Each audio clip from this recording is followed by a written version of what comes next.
Welcome to the Red Cloud Research Roundup, hosted by Red Cloud Financial Services. It is April 24th. We have a mix of news this week, delving into various stages of production, exploration, and acquisition. Starting us off, Managing Director and Head of Equity Research David Talbot is here to update us on CanAlaska's recent drill results. Rounding out the episode, we're joined with Timothy Lee, Mining Analyst, as he provides details on Lumina Gold's pre-feasibility study and SilverX Mining's financial results and new project acquisition. David, what's top of mind for you? Thank you for the introduction. I'm David Talbot, Head of Research here at Red Cloud Securities, and I'm here today with Red Cloud Mining Analyst Timothy Lee. We're very pleased to join you again today for our 41st installment of our Research Roundtable, which is a series of brief comments from the Red Cloud Research team. Today, I'd like to discuss CanAlaska Uranium. It's CVV on the TSX Venture, and we have a speculative buy on the stock. This is a banking client of Red Cloud Securities. CanAlaska is one of our favorite Athabasca exploration companies. Last week, the company announced that it had intersected high-grade unconformity uranium mineralization at its 25% owned Moon Lake South JV with Denison Mines. And this is a different project than the Pike discovery on the McArthur West JV with Cameco. Assays included 1.38% U3O8 over 7.8 meters, including 2.9% over 3.1 meters and 0.7% over 1.2 meters in the same hole, 10A. This is the best intersection to date on the property. You might even call this a discovery, but we'd like to see some further results.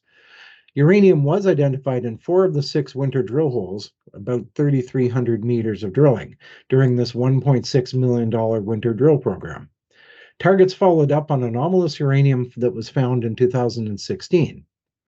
Now, the high-grade uranium mineralization in hole 10A was found about 30 meters above the unconformity within Athabasca sandstones.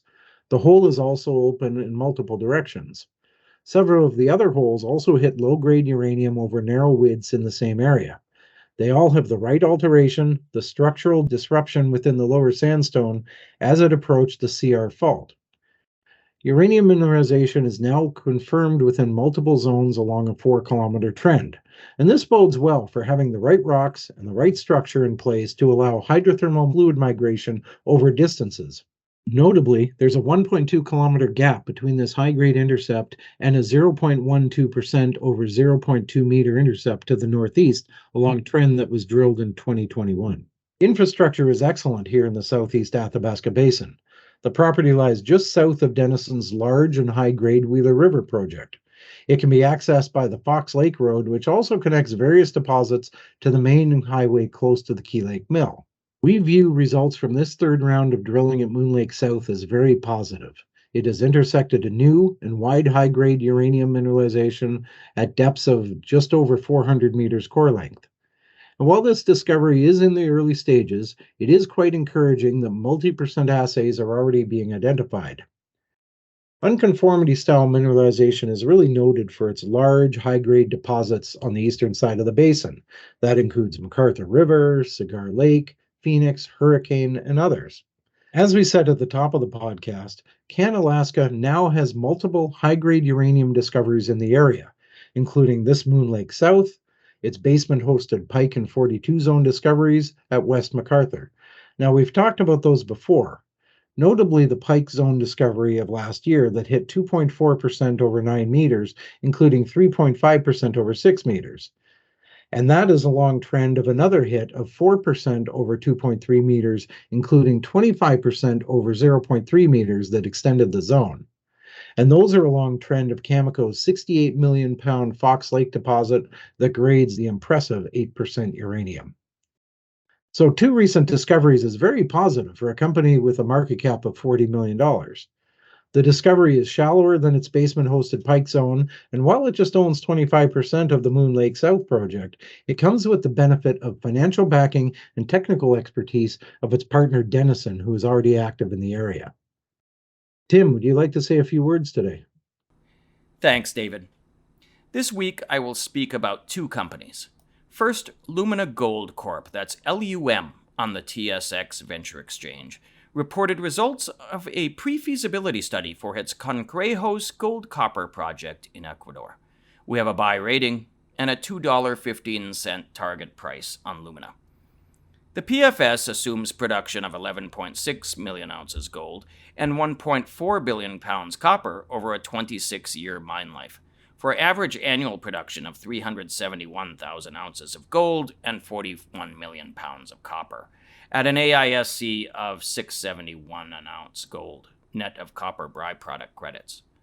We note that all amounts are in US dollars. Initial CapEx is estimated at $925 million, with additional capital totaling $454 million for 2 expansions during the mine life, and sustaining CapEx totaling $598 million. Using $1,650 an ounce gold and $3.75 a pound copper prices, the study yields an after-tax NPV 5% of $2.2 billion and an IRR of 17.2%.